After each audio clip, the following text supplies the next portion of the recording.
বোকাশোকা মফিজ মিয়া প্রতিদিনই ভাবে তার কিছু একটা কাজকর্ম করা উচিত। পঞ্চম শ্রেণী অবধি পড়াশোনা করা একটি লোক এভাবে বেকার বসে থাকলে কি মানায়? কিন্তু আজ করি কাল করি করে তার আর কিছুই করা হচ্ছে না। কি যে করবে সেটাই তার বোধগম্য নয়। ভাবতে ভাবতে হঠাৎ তার মাথায় একটি বুদ্ধি এসে ধরা দিল। আইডিয়া! এমন একটা বুদ্ধিই তো আমি খুঁজছিলাম। এতদিন পরে এসে ধরা দিলে। পরে হলেও আমার মাথায় যে ঢুকেছ এটাই বড়। এখান থেকেই ডিম বিক্রি করার আইডিয়া মফিজের মাথায় ঢোকে। বাড়িতে গিয়ে বউকে ব্যবসার কথা খুলে বলে।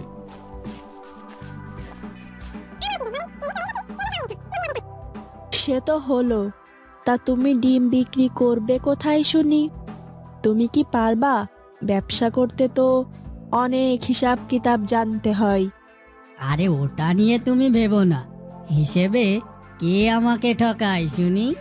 2 একে 2, 2 দুগুণে 4, 3 দুগুণে 6। হইছে হইছে, অত আর পণ্ডিতি দেখাতে হবি নে।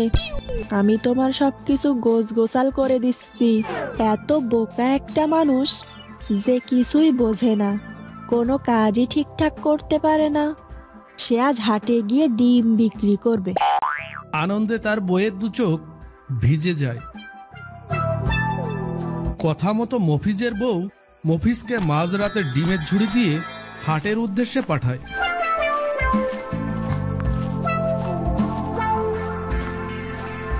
তাদের বাড়ি থেকে হাটের দূরত্ব প্রায় 10 কিলোমিটার।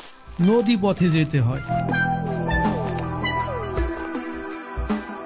মফিজ ঘাটে গিয়ে নৌকায় চড়ে বাইতে আরম্ভ করল। স্রোতের কারণে নৌকা বাইতে খুব কষ্ট হচ্ছিল মফিজের। এভাবে সারা রাত নৌকা বাইতে বাইতে অন্ধকার ভেদ করে আবছা আলো ফুটে ওঠে। রোজকার নিয়মের মতো মফিজের বউ কাঁখে কলসি নিয়ে ভোর রাতেই পানি নেওয়ার জন্য ঘাটে আসে।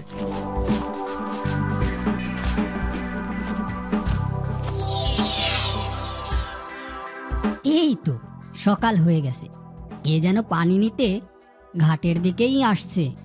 এনাকে জিজ্ঞাসা করে দেখি কোন ঘাটে এসে পৌঁছেছি। ওগো মা জননী, তুমি কি বলতে পারো এটা কোন ঘাট? আরো কত দূরে হাট? কে কথা বলল?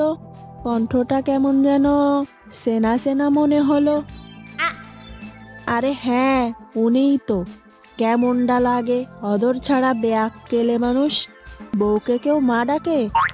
দাঁড়া, দেখাচ্ছি মজা। মফিজের বউ মফিজের কণ্ঠস্বর চিনতে পেরে তাকে মা ডাকায় ভীষণ রেগে যায়। বউকে মা ডাকা খুবই জঘন্য কাজ বলে কলসি দিয়ে মফিজকে মারতে গেলে মফিজ বুঝতে পারে সে নিজের বউকে মা ডেকেছে। এই দেখো, তুমি রেগে যাচ্ছ কেন? আমি দূর থেকে তোমাকে চিনেছি নাকি? আচ্ছা বউ, সারা রাত যে নৌকা বাইলাম, নৌকা আগাইলো না কেন? নৌকা আগাবে? হ্যাঁ, হে আল্লাহ, এমন বোকা মানুষ নিয়ে আমি কোথায় যাব? বউ নৌকার খুঁটি দেখিয়ে দিয়ে বলল, নৌকা যে বইলে দড়ি তো খুলো নাই। দড়ি তো খুঁটির সঙ্গেই বাঁধা। তুমি কি সারা জীবন এমনই থাকবে? আর পারি নে এমন গবেট মার্কা লোক নিয়ে। বুঝেছি, এই জীবনে তোমারে দিয়ে কিছুই হবে না। এখন দয়া করে বাড়িতে চলো।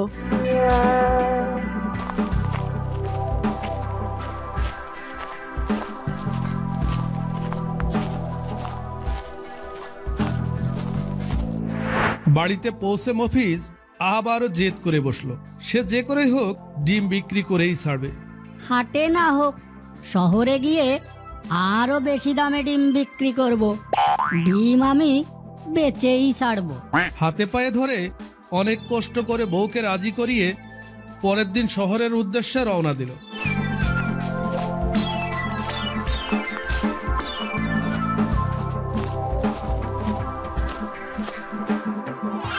স্টেশনে গিয়ে ট্রেনে উঠে ভুল কামরায় ঢুকে পড়ে মফিজ।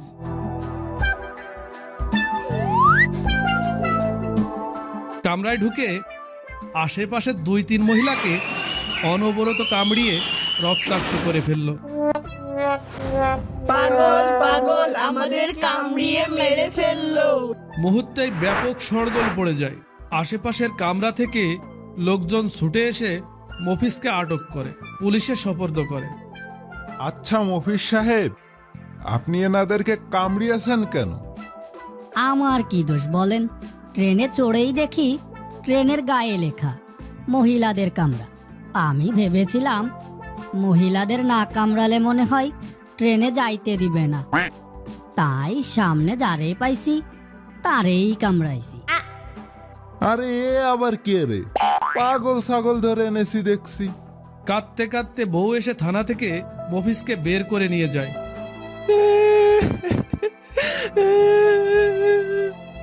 যেতে যেতে মফিজের বউয়ের মাথায় একটা বুদ্ধি আসে। হ্যাঁ গো, কালই তুমি পীর বাবার দরবারে যাবে। শুনেছি উনি অনেক কামেল বুজুর্গ লোক। ওনার ঝাড় ফুতে যদি তোমার পাগলামি একটু কমে, তাহলে আমি একটু বাঁচি। তুমি যখন বলছো আমি কালই যাচ্ছি, তুমি কোনো চিন্তা করো নে বউ। না, তোমার মতো এত বুদ্ধিমান লোক নিয়ে কি আমার চিন্তা করা লাগে? বুদ্ধির ঢেকি একটা। পরের দিন সকাল সকাল মফিজ পীর বাড়ির উদ্দেশ্যে রওনা হলো।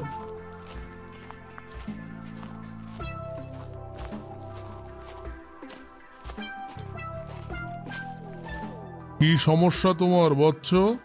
নিজের মুখে বলো। বাবা, আমি অন্য 10 জন মানুষের মতো স্বাভাবিক হতে চাই। আমি অনেক বড় লোক হতে চাই। তুমি আমাকে বড় লোক বানিয়ে দাও বাবা। সমস্যার কথা শুনে বাবা মফিজের কানে কানে বড়লোক হওয়ার বুদ্ধিটা শিখিয়ে দিল এবং বলল, যাও, তুমি আজকেই তোমার গরুটি হাটে নিয়ে বিক্রি করে দাও। আর হ্যাঁ, যেভাবে বললাম তার একটুও যেন এদিক সেদিক না হয়। পীর বাবার কথা মতো রোগা কঙ্কালসার গরুটিকে বিক্রির জন্য হাটে নিয়ে গেল।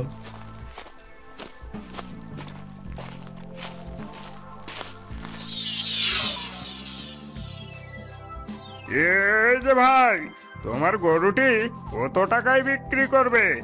10 লাখ টাকা হলে নিতে পারো, তার কম বিক্রি করব না। 10 লাখ টাকা? দাম শুনে ক্রেতাদের মাথায় আকাশ ভেঙে পড়ে। এই না গরু?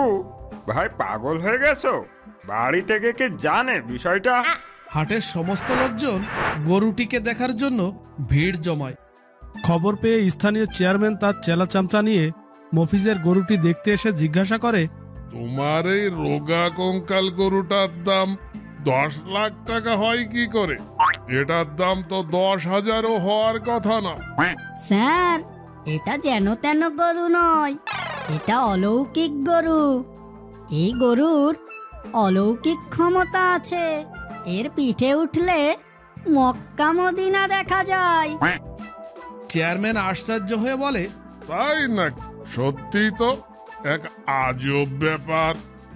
বলেই তার এক চামচাকে গরুর পিঠে তুলে দেয়। তৎক্ষণাৎ মফিজ বলে, স্যার, সবাই কিন্তু মক্কা মদিনা দেখতে পায় না।